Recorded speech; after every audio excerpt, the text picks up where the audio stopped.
Evangelho de Marcos, capítulo 11.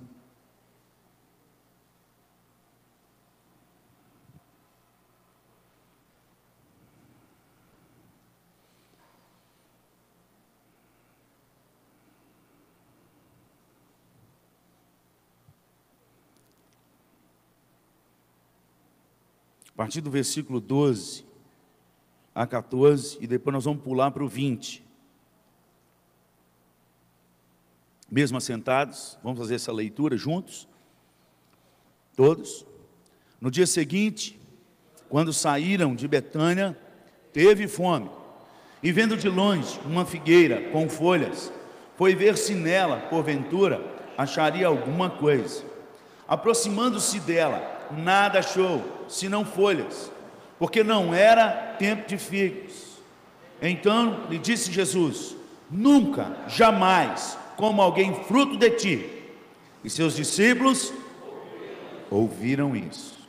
Passado um tempo da purificação do templo, voltado no outro dia pela manhã, versículo 20, e passando eles pela manhã, viram que a figueira secara desde a raiz. Então Pedro, lembrando-se, falou: mestre, eis que a figueira que amaldiçoaste secou. Ao que Jesus lhes disse: tende fé, porque em verdade vos afirmo que se alguém disser a este monte: erga-te e lança-te no mar, e não duvidar no seu coração, mas crê que se fará o que diz, assim será com ele. Por isso vos digo que tudo quanto em oração pedirdes, crede que recebestes, e será assim convosco. Vamos repetir esse versículo 24 aí. Se você tem uma caneta, você está com o celular, já colore aí esse versículo 24, para você meditar nele, para ele descer para sua alma. Vamos de novo. Por isso vos digo que tudo quanto em oração pedirdes, crede que recebestes, e será assim convosco.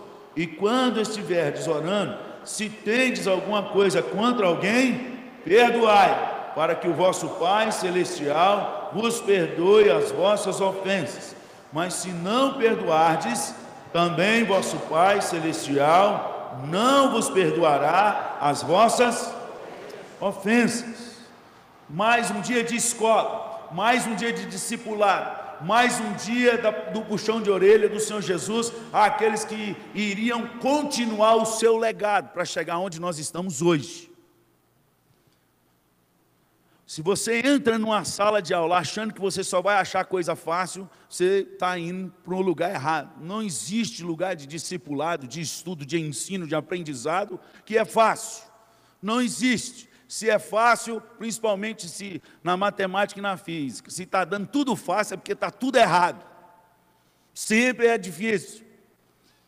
E Jesus, em todo o ensino dele, ele sempre estava trazendo os discípulos de volta. Isso aqui é como uma disciplina mesmo, de disciplinar. E a palavra disciplina é trazer de volta ao caminho que foi desviado. Disciplina nada mais é do que recalcular a rota. Quando você está no Waze e você pega uma rua que você errou, gentilmente aquela moça lá do computador disse: recalculando rota. É uma disciplina. Você está indo para o lugar errado. Nós temos que tirar da nossa cabeça, gente, que disciplina é coisa ruim, disciplina é coisa boa. Porque disciplina é trazer de volta para o caminho, é trazer de volta para a verdade. Você está indo para o lado errado e está apontando aqui a verdade, volta para cá. De vez em quando a ovelha só com a condução do cajado resolvia, mas algumas vezes tinha que dar a varada, e se não resolvesse, quebrava as pernas e botava no ombro e trazia. Disciplina.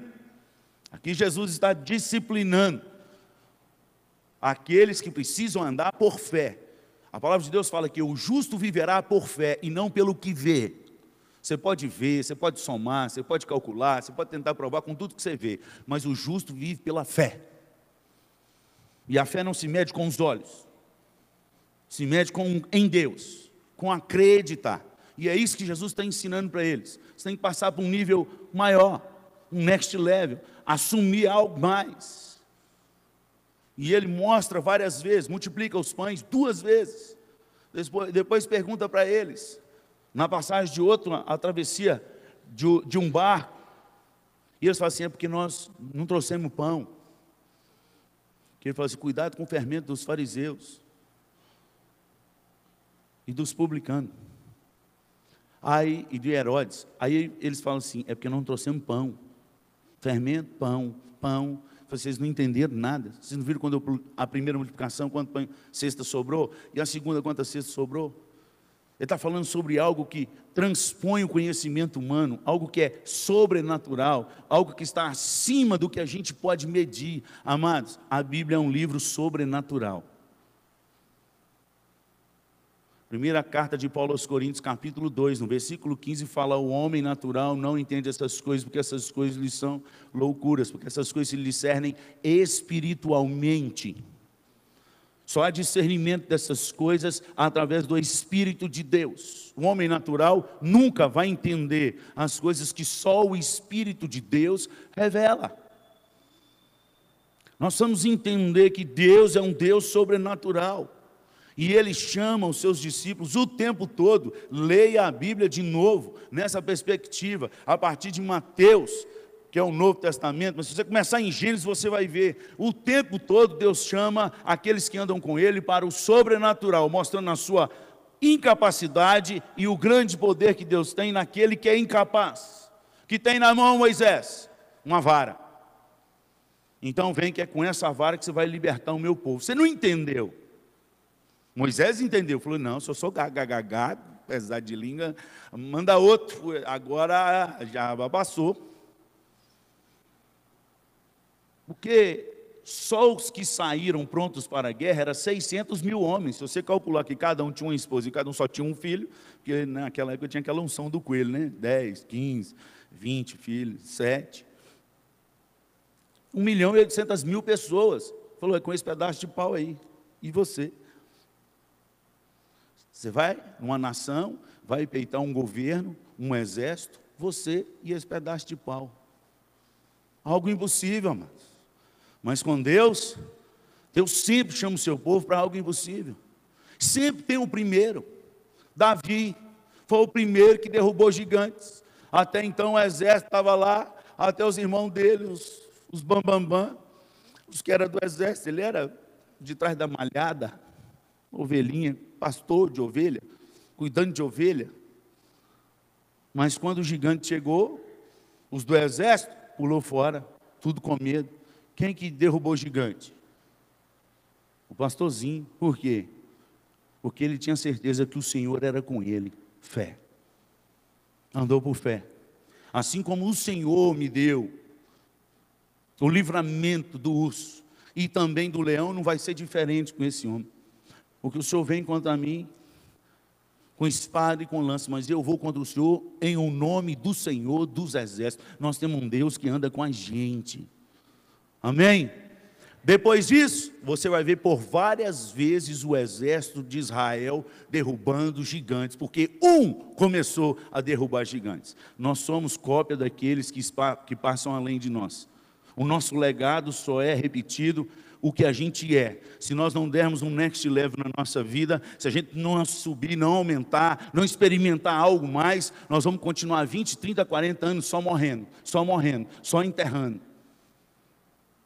Andando e ouvindo palavra, e só ouvindo sermão, e só ouvindo palavra, e nada de novo acontece. De um Deus que não mudou, porque em Hebreus fala, 13:8, o Jesus de ontem e o de hoje é o mesmo, e Ele o será para sempre. Hebreus 13, versículo 8. Ele não mudou, o seu poder não acabou, e Ele está nessa escola aqui, ensinando a esses discípulos, na prática, dá a ordem a uma árvore, que biólogo nenhum explica como uma árvore seca da noite para o dia. Depois, pode até tentar.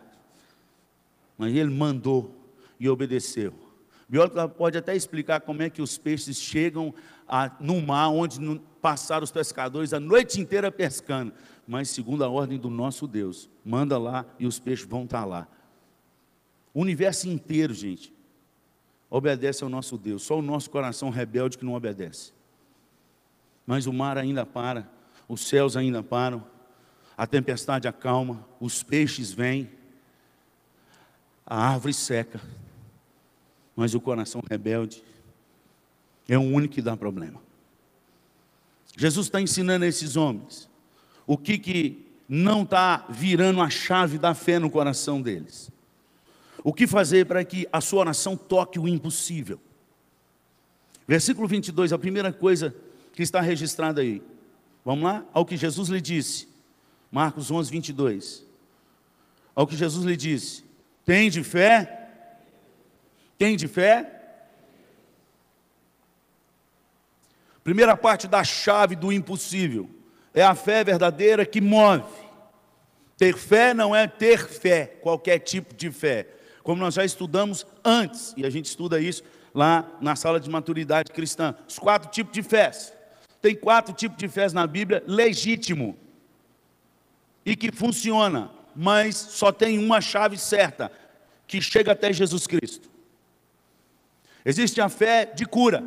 E os 10 leprosos foram curados, mas só um foi salvo, naquele dia. Só o que voltou com coração de gratidão, sempre gratidão.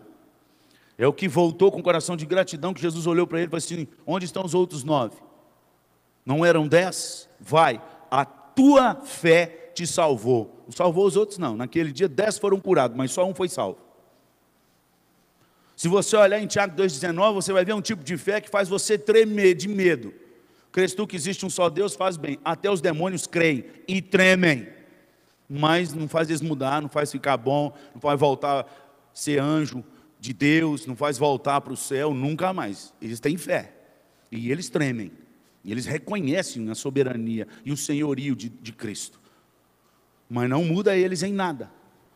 Existe a fé de mero assentimento intelectual, que foi a primeira fé que o nosso doutor Nicodemos, de João capítulo 3, com todo o seu conhecimento, ele tinha. Conhecia a promessa do Messias, da vinda do Messias que viria e que instalaria o reino dele, mas ainda não tinha entrado no coração de fato e de verdade, ele não tinha nascido do Espírito. Era uma fé, e que fé que funcionava, que fazia a pessoa ter caráter, que fazia a pessoa ter uma condução boa de vida, mas faltava Jesus, faltava tudo. É igual algumas pessoas assim: não, pastor, eu estou envolvendo com a pessoa e tudo e tal, ele é um cara bom, ele não bebe, ele não fuma, ele não xinga a mãe, ele assim, é trabalhador, ele é honesto, só falta Jesus. Faltou Jesus, faltou tudo. Faltou Jesus, faltou a eternidade.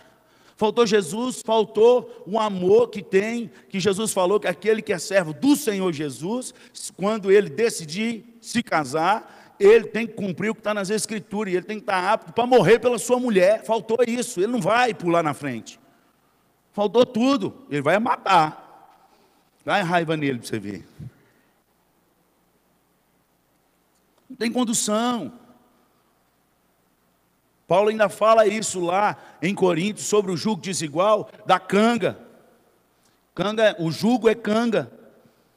Que os mais antigos aqui sabem o que é para os animais ararem um percurso de fazenda. E se você colocar um burro e um cavalo, que são bem parecidos, para arar a terra, vai dar certo? Os antigos aqui que conhecem, que os avôs tinham, os bisavôs, já deu certo alguma vez? Nunca vai dar, mesmo bem parecido, porque não são a mesma coisa. Nós vamos ter esses princípios, amados, antes de se unir a algumas pessoas. Quando você vai casamento, relacionamento, é para a vida toda, é coisa séria. Não é igual o mundo lá fora prega: deu ruim, separou, deu ruim, não sei o que, deu ruim. Não, é só, não tem isso não. Não tem isso não, não fica de boa não. Toca a vida, agora eu quero ser feliz. Nunca mais. Porque houve uma junção espiritual, do qual Paulo cita e fala que é algo espiritual e que não tem como explicar. Os dois se tornaram uma só carne.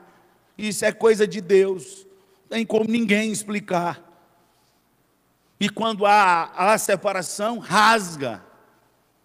A fé é uma fé que obedece. Toma cuidado. Depois tem muita gente orando e nada acontece. Porque ele não vive uma fé obediente. Uma fé de andar com Deus, uma fé de relacionamento. A fé, registrada nas Escrituras, a palavra no Antigo Testamento, por várias vezes ela é traduzida como obediência, a mesma palavra para fé.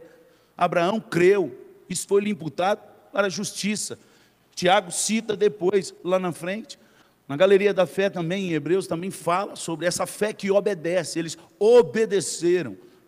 A fé que salva, a fé que tem uma intimidade com Deus, a fé que move montanhas, é a fé obediente, não é a fé, não, eu creio, mas não concordo, não existe esse tipo de fé na Bíblia.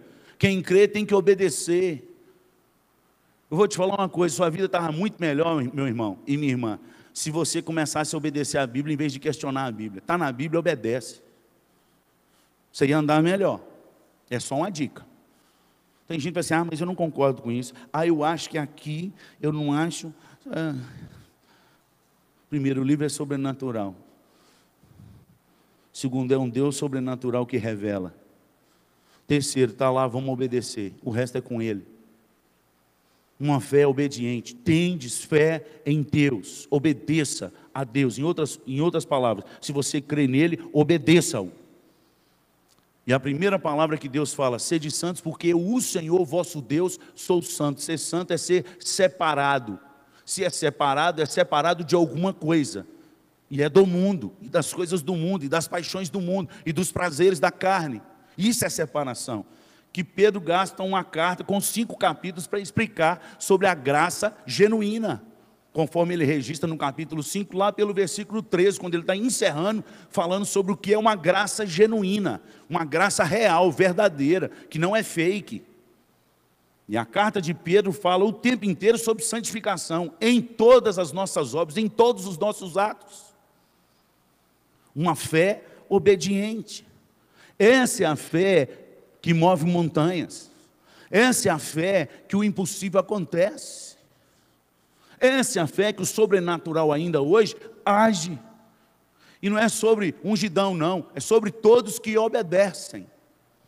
Se você olhar lá em 1 Reis, no capítulo 17, lá no primeiro versículo, quando conta a história de Elias, começa a contar a história de Elias, porque Tiago cita Elias depois. Em Tiago 5, quando fala sobre a oração da fé curará o enfermo, e aí ele cita e fala assim, porque Elias era um homem semelhante a nós, sujeito aos mesmos sentimentos, mas orou com instância para que não chovesse, e durante 3 anos e 6 meses não choveu. Ele está falando que o cara era sobrenatural, superpoderoso, não, ele está falando, Elias era um homem semelhante a nós, sujeito aos mesmos, mas orou com o segredo de Elias. O segredo de Elias era ter uma constância e uma perseverança na presença do Deus que tudo pode. Você vai ver nesse versículo primeiro de 1 Reis 17, que ele fala, quando ele vai falar com o rei, vai, sabe, ó rei, que perante cuja face do Deus eu estou. E a palavra ali, perante e está, é que não só estou, mas permaneço e não arredo o pé. Eu ando com ele. Eu decidi, é estilo de vida, não é só frequentar a igreja domingo à noite, irmão, é o dia inteiro, é todo dia, é amanhã você acordar e decidir que você vai para a sua empresa, ou você vai dar aula na sua faculdade e tudo, você não vai dividir entre o secular e sagrado, isso é demoníaco, isso é obra de demônio dentro da igreja, não existe isso na Bíblia. Romanos capítulo 12 fala que a nossa vida tem que ser uma vida de culto a Deus, toda a nossa vida, da hora que a gente acorda, a hora que a gente dorme. Se Deus vai aceitar o culto no final do dia, como aceitou o de Abel, ou se vai rejeitar como rejeitou de Caim, já é problema seu com Deus, mas é culto, tudo que você fala, tudo. Nós precisamos entender que nós temos que ter uma vida relacional com Deus. Oração é mais do que uma prática doutrinária. Oração é uma vida relacional com Deus, de intimidade, de rasgar coração, de andar com Ele e persistir em sua presença. Tem de fé em Deus. E olha, o legado de Elias foi tão forte que Eliseu falou assim, eu quero essa unção dobrada. E ele falou, dura coisa pediste, mas se andar comigo até o final e me ver ser arrebatado, subir, você vai ter. O homem já sabia que ia ser e que Deus ia levar e como ia ser. Olha a intimidade, gente, isso não é para qualquer um não. Isso não é para qualquer um. Sabe para quem que é? É para um homem semelhante a nós, sujeito aos mesmos sentimentos, mas que ora com instância. Não é para qualquer um, não. É para semelhante a nós. Caiu uma ficha aí? É para semelhante a nós, sujeito aos mesmos sentimentos, mas que ora. Tem de fé em Deus. Se você verificar em 2 Reis, capítulo 3, no versículo 14, você vai descobrir que Eliseu, depois que Deus é com ele, quando a capa fica, e ele volta no Rio Jordão, porque na ida ele viu Elias chegando e conversando com ele, num dado momento, tinha que atravessar o Rio Jordão, em vez de nadar, ele pegou a capa dele, bateu no rio, tá! E o rio parou. Eles atravessaram em seco. E Eliseu observou, dizendo, na hora que o carro de fogo separou os dois, e Elias sobe no redemoinho, até hoje tem um monte aqui que achava que subiu no carro de fogo. O carro de fogo separou os dois, subiu no redemoinho. Lê lá. Fica só a capa. Aí Eliseu pega a capa, recebeu a unção, o legado, mas tinha um Jordão de volta. E agora? E Elias subiu. O que ora, que bate a capa, o negócio acontece. Até aquele momento era só Elias. Agora é a prova de fé dele. Chega no Rio Jordão. O texto não fala, ele já fala o que ele faz. Mas eu fico imaginando, na ida, um homem de Deus bateu, abriu. Agora é comigo, José. E agora, José? Ele bateu a capa e disse, aonde está o Deus de Elias? O rio abriu. Falou, não, está comigo. Aí daí para frente, você vai contar lá, é exatamente o dobro de milagres que Elias fez. E se Elias era um homem semelhante a nós, sujeito aos mesmos sentimentos, Eliseu do mesmo jeito. Mas ele faz uma afirmação aí, em 2 Reis 3, 14, quando ele vai profetizar, em respeito ao rei dele, por causa do outro ele não ia nem profetizar, ele sabe, saiba, ó rei, que segundo ao meu Deus, perante cuja face eu estou. Seu filho vai andar na face de Deus quando você começar a andar na face de Deus. É legado. A gente não aprende isso pregando de púlpito, não. A gente aprende vendo e andando junto. As palavras, elas podem até nos convencer, mas as atitudes, elas nos arrastam. Existe um ditado que eu guardo no meu coração e ele para mim, pode estar de outro jeito na Bíblia, mas não está escrito como, não é versículo bíblico, não, é ditado popular. Se aquilo que você faz soa tão alto, que aquilo que você diz, eu não consigo escutar. Aquilo que você faz soa tão alto, que aquilo que você diz, eu não consigo escutar. Entendeu? Mas aquilo que Elias fazia, impregnou a alma de Eliseu. Tende fé em Deus. Nós vamos gerar essa fé no nosso coração, no coração das nossas crianças, no coração dos nossos jovens, adolescentes, no coração de todos que ainda têm essa timidez de fé, porque a fé vem pelo ouvir a palavra de Deus. Se você passa ouvindo a palavra de Deus só domingo à noite, mas durante a semana inteira você só fica na novela, no WhatsApp, no Zap, no futebol, na escola, não tem tudo, ô filho, como é que você quer encher algo que você ter algo que você não enche? A gente é o que a gente come. É o que você come, não tem como. Falar que eu vivo de alface, de tomate, de alfafa, de aveia. Que Deus tenha misericórdia de mim. A gente é o que a gente come. E Paulo deixou um recado para nós. Primeiro, para a gente não ter o costume que todo mundo tem, não se embriagueis com vinho, mas enchei-vos do Espírito. Tem de fé, a fé vem pelo ouvir a palavra. Quanto mais eu ficar na palavra, mais vai ser gerado fé no meu coração. Essa é uma ordem do nosso Senhor. Se você quer saber qual uma das vontades de Deus para nós, é meditar na sua palavra de dia e de noite. Eu não sei o que está acontecendo com a nossa geração, porque a gente está lendo a Bíblia e está achando que é isso aí, está tudo bom, que Jesus é bom, Jesus é amor, paz em amor, e que está tudo de bom, e que vai correr tudo bem. Aliás, alguns até que têm alguns dons que são ferramenta, não é medida de espiritualidade. Vamos chegar no último dia e falar, mas Senhor, mas em Teu nome nós fizemos milagre, em Teu nome nós expulsamos demônio, em Teu nome, e Jesus deixou claro, apartai-vos de mim para o fogo, destinado ao diabo e aos seus anjos, porque eu não vos conheço. Nem todo aquele que me diz Senhor, Senhor, entrará no reino dos céus, mas aquele que faz a vontade do meu Pai. Sede santos, porque o Senhor, vosso Deus, sou santo. Nós estamos levando isso muito na brincadeira. O único que brinca nessa história é nós. O diabo não brinca de ser diabo e Deus não brinca de ser Deus. Só crente que brinca de ser crente. Tende fé em Deus. Versículo 23. Segunda coisa. Porque em verdade vos afirmo, que se alguém disser a este monte, erga-te e lance-te ao mar, e não duvidar no seu coração, mas crê que fará o que diz, assim.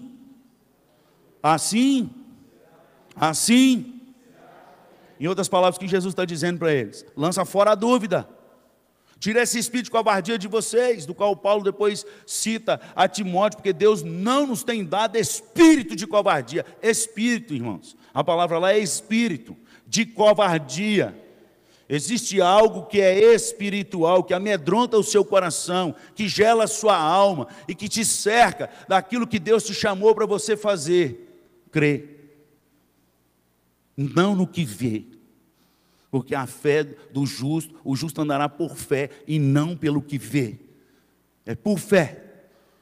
Você pode comprovar um monte de coisa pelo que você vê, mas o andar não vai ser pelo que você prova, vai ser pela fé. Essa é a direção do justo. E é assim que nós temos que andar. Precisamos lançar fora a dúvida. Como que a gente lança fora a dúvida do nosso coração? Lê nas Escrituras. Lê de novo. Lê de novo, eu quero desafiar agora, mês de agosto vai começar, a ler a Escritura até o final do ano. Eu quero te desafiar. Se você ler 10 capítulos, 5 de manhã e 5 de noite, em 4 meses, você lê a Bíblia toda. Isso não dá aí nem 30 minutos de leitura por dia. Você lê um monte de coisa, só no WhatsApp você fica mais de 1 hora. E não edificou sua vida, você não ficou com fé, você fica lá curtindo Instagram, WhatsApp, vendo futebol, só futebol 90 minutos de um trem, que você não vai levar nenhuma bandeira se você tomar um tiro lá no meio da torcida, eles não vão mandar nenhuma bandeira no seu caixão. 90 minutos, ainda paga para ver ainda. Assina lá. Agora, aquilo que pode aumentar a sua fé, te dar um next level, te levar para um passo acima, um passo de fé, de andar no sobrenatural, no Deus Todo-Poderoso, aí... Pastor, eu acho que eu entrei na igreja errada, porque esse sermão está meio pentecostal. Tá não, irmão, esse sermão está na Bíblia. É Jesus quem está dizendo ele, eu só estou reproduzindo o que Jesus falou aqui. Tem de fé em Deus, lança fora o dúvida, porque se falar sem duvidar no coração, a esse monte, crê, assim se fará. É Jesus, é o mestre dos mestres, é o Senhor dos senhores, Ele está dando um ensino para os seus discípulos. Em João 14, ele fala por 2 vezes, no 12 e no 13, se pedis alguma coisa em meu nome, o Pai o fará. Se pedir, eu farei. Nós vamos ter fé, gente. Mas essa fé só vem se a gente gerar isso no coração. A gente só emagrece e fica com 0% de gordura no corpo, da turma que é fitness aí, porque é perseverança, pesa. Estou vendo meus sobrinhos lá, tudo com as marmitinhas, andando com a marmitinha da Tapaué o tempo inteiro, pondo debaixo do braço, aquele negócio todo, aí tem uma balancinha aí, eles põem aquele negócio, aí eu fiquei olhando, falei, o que vocês estão fazendo aí, meu filho? Que eles fazem crossfit, aí são fitness. Ah, tia, a gente não pode comer qualquer coisa não, porque senão dá, não sei, de gordura, tal. Uns macarrão branco, parecendo aquelas comidas de hospital, Deus que me defenda. Uns pedaços de frango, aí pesa, só pode ter 300 gramas de não sei o quê, 150 gramas de carne. Ah, não dá para mim não, Jesus. Eu não tenho fé para isso não. Mas eles têm, eles acreditam, então eles insistem, eles pesam, eles fazem. Gente, se a gente fizesse isso com a nossa fé, naquilo que a gente diz que a gente acredita, naquilo que a gente prega aqui na noite, naquilo que a gente carrega debaixo do braço, fala, não, eu sou cristão, então viva como cristão no nome de Jesus, medita nessa palavra, ora, jejua, busca a Deus, você vai ver aqui que Deus vai fazer, anda na direção de Deus. Gente, a única coisa que Deus fala com os discípulos deles, anda na minha direção, o resto é comigo. Mateus 6,33, buscai, pois, em primeiro lugar, e as demais coisas, e Jesus não é mentiroso, mas a chave ali é, em primeiro lugar tem que buscar na nossa vida o reino de Deus, primeiro lugar. O primeiro lugar é aquilo que você dorme pensando, é aquilo que você acorda pensando, é aquilo que você pensa na hora que você para na hora do almoço, é aquilo que você pensa na hora que você para na hora do seu cafezinho, é aquilo que você pensa antes de dormir, é aquilo que fica incomodando sua cabeça. Esse é o seu primeiro lugar, esse é o seu primeiro lugar, e provavelmente o primeiro lugar da maioria dos brasileiros hoje é contas a pagar, porque comprou mais do que devia, e aí não dorme, e aí fica desesperado, e aí vive por um trem, tá vendo? Você já identificou que sou mineiro, né? Vive por uma coisa que não vai levar no caixão, não vai levar. Depois que inventou o tal do cartão de crédito, então, arrebentou nós. Aí a gente começa a comprar as coisas que a gente não precisa, com dinheiro que a gente não tem, para impressionar quem a gente nem conhece.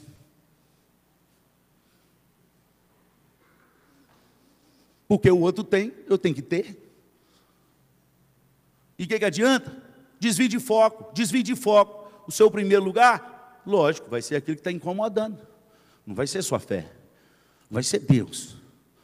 Porque a gente plantou errado, vai colher errado. A gente planta, a gente colhe o que a gente planta. O direito é nosso, de plantar o que a gente quiser na nossa vida. Deus deu esse direito para nós, mas de colher não. Nós vamos colher o que a gente plantou. Tudo que a gente planta, a gente colhe. Tudo. Palavra, abraço, falta de abraço, cara fechada, sorriso. Você pode ver, as pessoas que andam sorrindo e abraçando todo mundo, é as pessoas que mais têm amizade. Está sorrindo, sempre sorrindo. Todo mundo quer abraço, quer sorriso, quer um aperto de mão, quer uma risada. Eu gosto do senhor, quando o senhor chega, um negócio alegra. E aí, quer andar, lógico. Agora, todo mundo quer carrancudo. Deus que me defenda. Eu estou lutando para não pensar nas contas a pagar. Ainda vem alguém com carranca para o meu lado? Não vai azedar o dia todo. Tem que lutar para buscar em primeiro lugar o reino de Deus. Nós vamos tirar esse espírito de covardia da nossa vida e desejar Deus na nossa vida todos os dias. Desejar, isso é opção de escolha. Buscar-me-eis em primeiro lugar, buscar em primeiro lugar o reino de Deus e a sua justiça e as demais coisas. O que é reino de Deus? O que consiste o reino de Deus?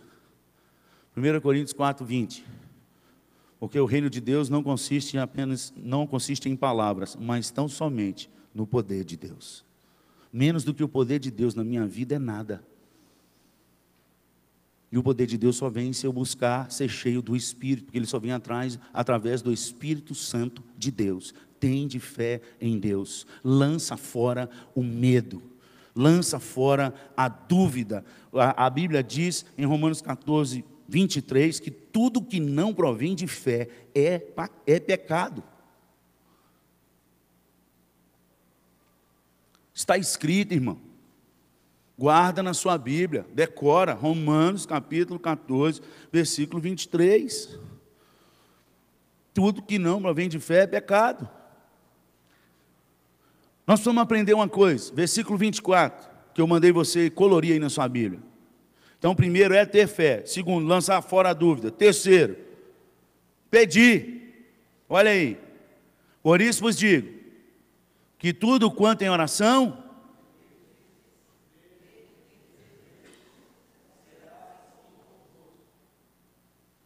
tudo quanto em oração pedirdes. Nós precisamos aprender a orar, amados. No Espírito de Deus, lógico, o Espírito de Deus é que intercede por nós. Romanos capítulo 8, versículo 26, porque nós não sabemos orar como convém, mas no 27 fala algo que o Espírito de Deus vai fazer conosco. Coloca para mim Romanos 8, 27 aí, por favor. A gente só sabe que o Espírito de Deus é que ora por nós, porque a gente não sabe orar como convém. Aí, como bom brasileiro, a gente relaxa. É o Espírito de Deus que ora. Então, eu fico na boa, ele ora por mim. Se eu não orar, ele ora. Ele interpreta a minha oração que eu não fiz. Ou é só mineiro e baiano que pensa assim? Paulista não pensa assim, não. Isso é problema só lá de Minas e da Bahia. Olha lá. E aquele que sonda os corações sabe qual é a mente do Espírito, porque segundo a vontade de Deus, segundo a vontade, é que ele intercede pelos santos, é aí que ele geme. Que a gente pede assim, oh Deus, me dá, e ele dá uma gemida e fala assim, oh, é segundo a tua vontade. Dá consertada. Mas como que ele vai orar por nós, se nós não estamos cheios dele, ao ponto dos frutos dele aparecer em nós? Como que nós vamos orar no Espírito, se nós não estamos cheios do Espírito, ao ponto do fruto dele aparecer em nós? Porque se o fruto é do Espírito, então não é seu. Se o fruto é do Espírito, não é você que produz, é ele que produz em você. Se é ele que produz em você e o fruto do Espírito não está aparecendo em mim e em você, logo você não está cheio o suficiente do Espírito para que o fruto apareça.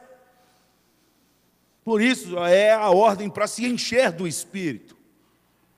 Precisamos acreditar, mas precisamos pedir segundo o Espírito, do qual na batalha espiritual, em Efésios capítulo 6, no versículo 18, Paulo fala, orando em todo o tempo no Espírito. Então é aquela pergunta, por que você ora e nada acontece? Porque você ora, nada acontece. No dia que o Espírito orar em você, vai começar a acontecer. É o Espírito que intercede. Nós vamos ser cheios dele. E só tem um jeito de ser cheio, abre o seu inário. Da turma que ama o inário e é apaixonado por inário. Meu filho acorda cantando esse inário. E na hora do almoço, inário. E à tarde no cafezinho, inário. E antes de dormir, inário de novo. Lê Bíblia. Você vai ver o que vai acontecer. Você vai começar a sonhar com o inário. Você vai sonhar que você está cantando as músicas do inário. Vai estar até no céu. Você vai acordar pregando a Bíblia, o inário. Você vai estar cheio disso. E isso te enche de Deus, porque a Bíblia fala que enche. Amém? Tenha de fé em Deus e peça. Pedir significa que envolve tempo, você tem que parar. Envolve relacionamento e envolve investimento. Envolve investimento. Só recebe quem pede. Só acha quem busca. E a porta só abre para quem bate. Aí eu não acredito assim, problema seu, mas Deus escreveu assim, e é assim que Ele vai cumprir. Ele não está nem aí porque você acredita, não. Ele está aí porque Ele escreveu. E o que Ele escreveu, Ele vai cumprir. Eu já disse isso aqui, para ver se mexe com a gente. Ele não está nem aí porque você acha, e nem aí porque eu acho. Ele só está aí porque Ele acha. O que Ele acha é a vontade dEle. E quem fizer a vontade dEle vai estar com Ele. Quem não fizer a vontade dEle, lascou. Vamos fazer, gente. Ele não falou que é para pedir? Vamos pedir. Amém? Vamos pedir, vamos crer, tem de fé. Versículo 23 ainda fala para a gente aprender uma coisa. Aprenda a coisa, direcionar a sua oração. Ele fala, se você tiver fé em Deus e ordenar ao monte, não é ordenar a Deus, não. Porque tem um monte de crente aí que está ordenando a Deus, que está profetizando no nome de Deus, que Deus nem falou nada e ele já está falando no nome de Deus. Deus não tem compromisso nenhum com a coisa que eu falo no nome dele, que ele não falou. Não tem. Ah, porque é pastor, sim. Ah, porque fez teologia, sim. Não, porque tem diploma, sim. Ah, porque tem 30 anos de pastorado, nunca errou, sim, mas agora errou, dançou. Não vou cumprir, Deus não é obrigado a cumprir algo porque eu falei, irmão. Agora, se ele falou, nem que você não acredite, vai acontecer o que ele falou.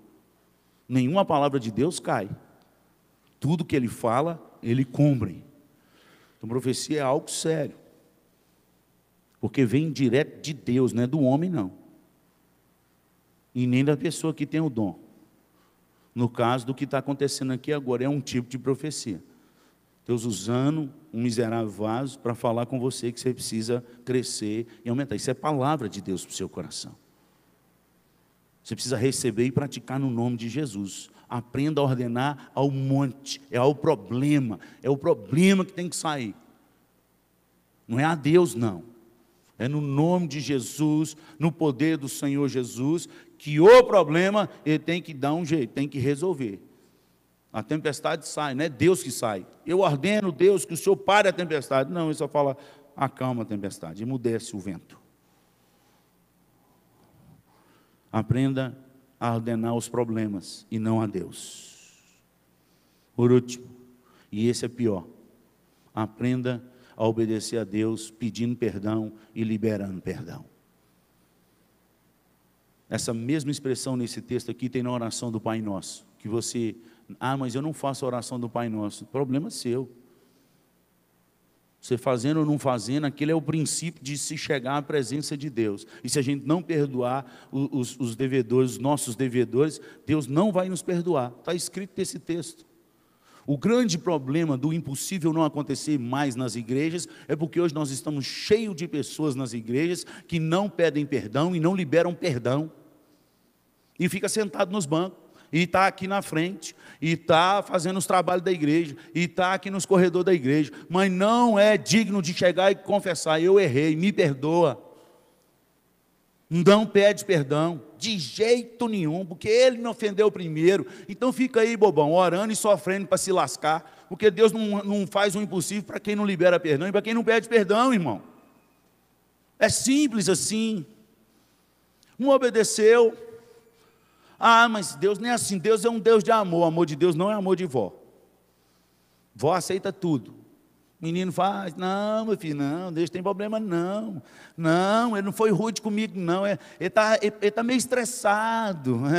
É eu, na minha época, que lembro tanto que eu apanhei de estressar na frente da minha mãe, que era rebeldia, agora virou estresse. Com a avó vira estresse. Não, o menino está estressando. Não, filho, o seu filho estressa para ver. Lá em casa a cartilha já é direitinho, já fala que se algum dia vocês se estressar com a mãe de vocês, talvez, se eu não tiver cheio do Espírito, vocês oram muito, se eu não tiver cheio do Espírito, vou ter que pedir licença do ministério e vou ter que levar vocês no hospital. Levantou a mão para a mãe de vocês, eu vou quebrar vocês. Tem de estresse, lá em casa não. Lá em casa tem respeito, honra teu pai e tua mãe, para que se prolongue os dias da tua vida na face da terra. Tem estresse não. Com Deus é assim também, não tem estresse não. 1 Pedro capítulo 3, versículo 7, para o homem. Hoje é o homem, só para você entender. Lá fala da parte do homem, tá? O contexto é santificação e a graça legítima, genuína. Fala, e ao homem, vivei a vida como do lar, tratai a sua mulher com dignidade, com pompa e com honra, para que não interrompam as vossas orações. Não obedeceu, filho?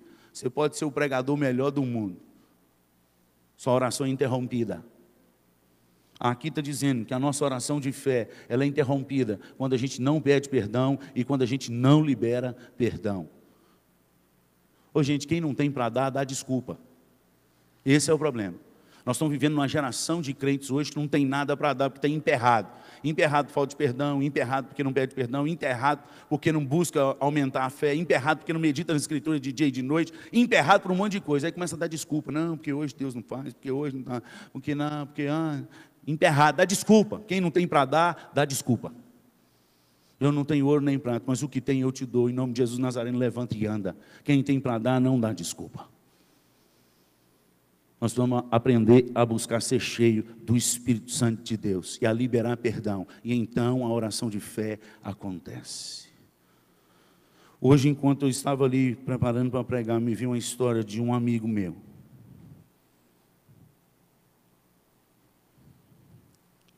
Dos vários que eu já observei, já experimentei nas igrejas onde eu passei como pastor. E após o culto da celebração e a gente terminando, a esposa dele estava sentada no banco mais ou menos assim, lá eram 5 carreiras de banco. na quarta fileira, no quinto ou sexto banco, junto com a mãe dela, soluçando em lágrimas.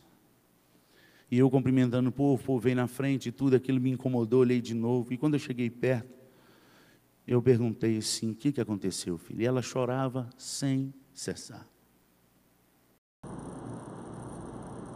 E quando ela conseguiu controlar, a mãe dela que teve que falar, porque ela não conseguiu falar. Falei, essa semana, o marido dela, que é amigo meu pessoal, de Governador Valadares, e hoje eles moram em Uberlândia. Ele não pode ter filho. E o sonho dela é ter filho. E eu comecei a chorar com ele. Falei, nós conhecemos um Deus que tudo pode. No mínimo que a gente pode fazer é orar. Vamos pedir perdão a Deus. Você tem alguém que você precisa liberar perdão? É agora. Porque a oração da fé só funciona quando a gente exerce o que está nas Escrituras. E ali a gente conversou, se acertou, chorou. E ali em meio às lágrimas nós oramos. Para a honra e glória do Senhor. Ele tem 2 filhas. E a medicina comprovou que ele não podia ter. Isso é um dos muitos casos. A minha irmã do meio, mesmo problema. Não podia. E nós oramos e choramos. E Deus quis. Na igreja, aprisco das ovelhas, quando nós chegamos lá, tinha um grupo de mulheres, de mais de 7. Vou falar por baixo para não errar. Mais de 7. Que tinham o mesmo problema. E eu falei com minha esposa, vamos entrar nesse grupo e vamos orar por esse povo. Nós conhecemos um Deus que é o Deus do milagre. Das 7, para a honra e glória do Senhor, 6 estão com os filhos no colo. Deus não mudou. E Deus fala inclusive com o presbiteriano. Glória a Deus. Fala com você. Isso não é de pastor não. Aqui está falando para os discípulos. É para quem tem fé. E ordena um monte. Mas perdoa e pede perdão. Deus não colocou essa igreja para ser mais uma igreja nesse lugar. Deus nos colocou nessa cidade para fazer a diferença nesse lugar. E nesse lugar, ou você é diferente de verdade, ou você vai se lascar de verdade, porque há uma ordem espiritual terrível nessa cidade, desde 500 anos, quando começou o Brasil. De religiões que não servem a Deus. Aqui não tem como brincar de ser crente. Aqui, crente que brinca se lasca. Pode olhar, quem está brincando de ser crente hoje, olha para a vida dele, pode olhar, está todo lascado. Porque aqui não tem lugar, espaço para brincar de ser crente. Aqui nós precisamos buscar ser cheio no nome de Jesus, para que os principados e potestades, os dominadores desse mundo tenebroso e as forças espirituais do mal, sejam vencidas no poder do nome do nosso Senhor Jesus Cristo, com as armas espirituais que Deus tem dado à sua igreja, que é eu e você. Que você possa sair desse culto nessa noite, com a sua fé aumentada e desafiada em nome de Jesus, a crescer nessa cidade, não como mais um crente que frequenta a igreja e ouve o pastor falar, mas como um crente que Deus vai usar e vai usar. Ele falou, se você tiver fé do tamanho de um grão de mostarda, em outras palavras, do resíduo da sua fé, se você colocar em Deus, em mim, vai acontecer.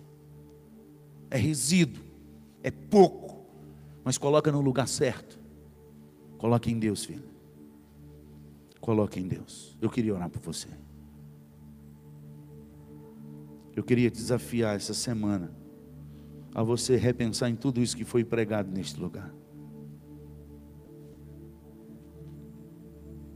Você não pode viver uma vida só de ouvir sermão. Não pode.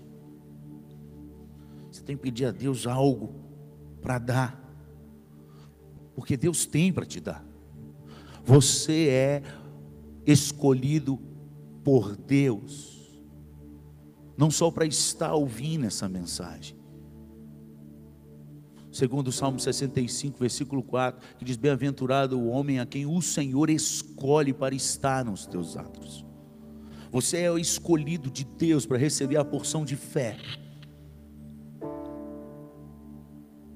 Em todo o tempo. Ele desafia os seus discípulos e fala: até quando eu estarei no meio de vós? Até quando vos sofrerei? Ô geração incrédula e pervertida.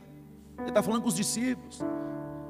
A palavra ali é perversão, também tem várias traduções. É desviar da rota. Foi desformatado. Perdeu a direção. Credes em Deus, credes também em mim. O evangelho é muito mais do que ser presbiteriano e ser calvinista.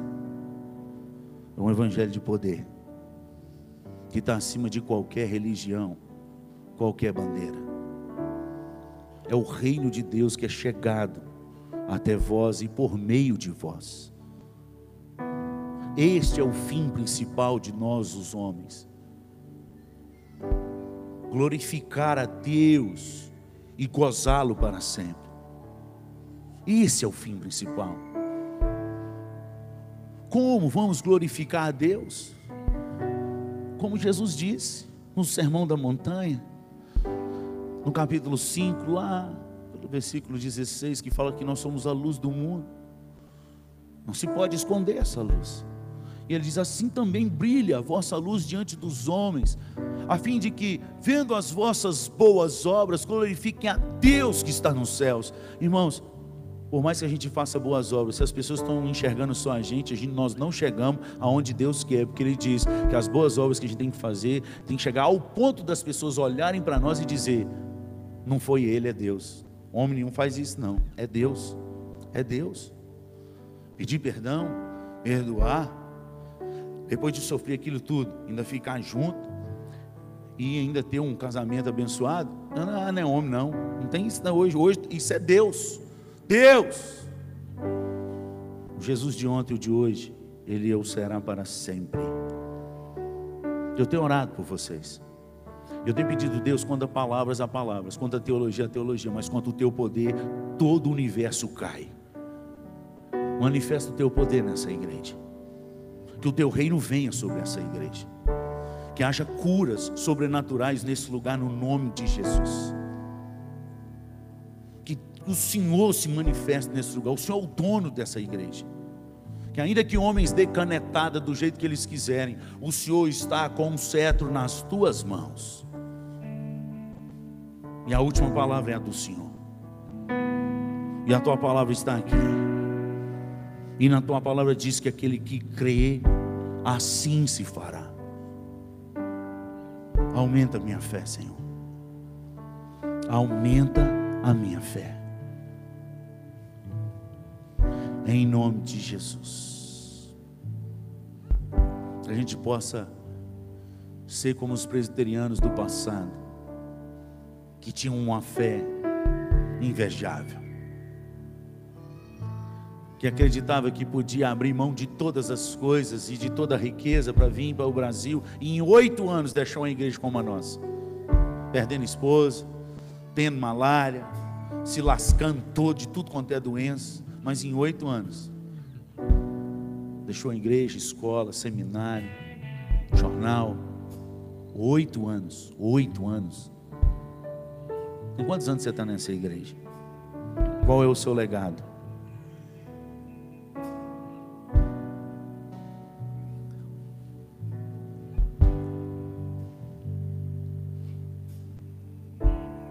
Tende fé em Deus. Tende fé em Deus. Para de olhar para o lado. Para de ouvir voz que não é de Deus, inclusive dentro da sua família. Foca naquele que prometeu e que não pode mentir. Nós não podemos viver a vida toda mais ou menos. Nós somos instrumento de Deus nessa terra, para a glória dele. É para ele, por meio dele. A glória é dele. O vaso é de barro. O vaso é de barro. A glória é dele. Mas ele usa. O que se requer de um bom despenseiro somente é que ele seja encontrado fiel. O resto é com ele. Vamos orar? Pai, em nome de Jesus, nos perdoa. Perdoa a dureza do nosso coração. Nos ensine a nos humilhar diante do Senhor em primeiro lugar.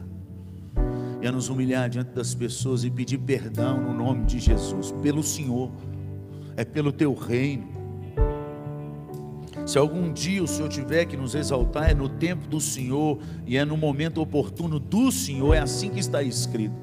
Humilhai-vos diante de Deus. Humilhai-vos, e Ele no tempo oportuno vos exaltará. É Ele. Oh Pai, que possamos aprender isso. É o Senhor.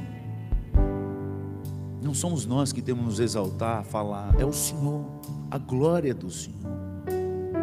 O poder é do Senhor. O reino é do Senhor. E o Senhor não divide com ninguém. É assim que o Senhor nos ensina a orar no final da oração do Pai Nosso. Pois é o Teu reino, o poder e a glória para sempre. Pois Teu é o reino, o poder e a glória, e é para sempre. Para sempre. Levamos para casa na certeza que o Senhor falou nessa noite. Que não seja mais um sermão,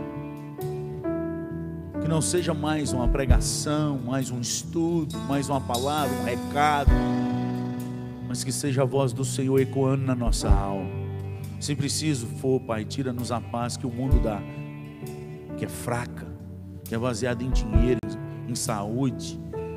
Se o dia está bom, se está sem enfermidade, nos dá a paz verdadeira, a paz real que excede a todo entendimento, guardando o nosso coração e a nossa mente no Senhor.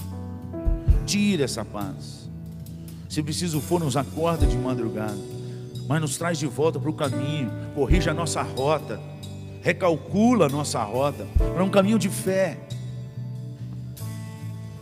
E ainda essa semana, por favor, Deus, que os Teus sinais, como o Senhor cumpriu, possam andar com a Tua igreja. O Senhor prometeu que os sinais do Senhor acompanhariam aos que creem, e que o povo dessa igreja, muitos, possam testemunhar ainda até o final da semana das maravilhas que o Senhor tem feito nos lares, nas famílias,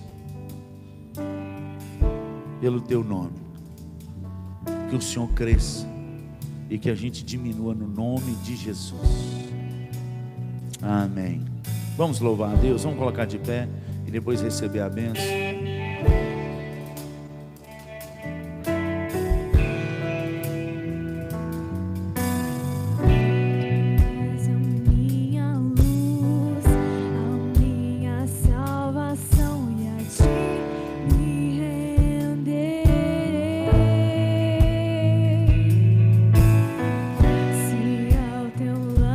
Seguro em tuas mãos, nada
Ó Pai, em nome de Jesus, eu lhe suplico que o Senhor tire todo espírito de covardia de nós. Aumenta a nossa fé. A fé que o Senhor deu a Davi, a Elias, a Eliseu, a Daniel, a Tiago, Pedro, João, Paulo. Que o teu reino venha sobre nós. Que o teu reino venha sobre nós. Pai nosso, tu que estás nos céus, que seja feita a tua vontade, assim na terra como nos céus. Que o teu reino venha sobre nós. Venha. Foi o Senhor que ordenou para a gente pedir que Ele viesse. O reino de poder que transcende qualquer explicação. Que essa semana seja uma semana do teu reino manifesto na vida dos teus filhos, nos lares deles, no nome de Jesus. Que ainda essa semana os milagres aconteçam no poder do teu Espírito. Que os poços possam se abrir, que as escamas caiam dos olhos, que enfermos sejam curados, que, ó Pai, cativos sejam libertos, no nome poderoso de Cristo Jesus. Visita os lares dessa igreja com sonhos. O Senhor é o Deus que não respeita sonhos. Tu és o Deus que tem todo o poder. Toca no teu povo, ó Pai, e aviva a tua igreja. Que o teu reino venha, um avivamento real, de sede da tua palavra, de sede de estar na tua presença, de sede de orar cada dia mais, de sede de pedir perdão e liberar perdão, no nome de Jesus. É segundo a tua vontade que oramos, é da tua vontade que o teu povo ande por fé, tão somente pela fé. É no nome do teu Filho Jesus que pedimos. Somos mais do que 2 ou 3. A tua palavra diz que se 2 ou 3 porventura pedissem algo ao Senhor dos céus, segundo a tua vontade, que o Senhor responderia. Eis-nos aqui, ó Pai, ser propício a nós pecadores. Ser propício a nós pecadores. Nos convença do nosso pecado, nos traga de volta, nos disciplina, mas por favor, em nome de Jesus, que o teu reino venha. Essa é a nossa súplica dessa noite, pois nós oramos no nome de Jesus Cristo. É no nome dele que oramos, é no nome dele que clamamos. Põe clamor nos nossos lábios, volta a pôr lágrima nos nossos olhos, por almas que se perdem. Desperta a tua igreja, Senhor, a começar de mim, de cada um que o Senhor trouxe, e cada um que vai ouvir essa mensagem, aonde o Senhor levar, que o teu Espírito nos desperte ao fervor da tua palavra, pois ainda hoje o Senhor é o Deus que arde corações, enquanto as Escrituras são expostas. Tu és Deus. Assim como o Senhor fez em Montes Claros, assim como o Senhor fez em Valadares, assim como o Senhor fez em Uberlândia, assim como o Senhor fez na minha casa, meu Deus, faz neste lugar, no nome de Jesus, por favor, em nome de Jesus. Essa é a nossa súplica, e que a graça e a paz do nosso Senhor e Salvador Jesus Cristo, o grande amor do nosso Deus e Pai, e a comunhão, as consolações, a unção e o poder do Espírito Santo de Deus esteja sobre vós e sobre todo o povo espalhado pela face da terra, hoje e para todo sempre. Amém. Amém. Deus te abençoe.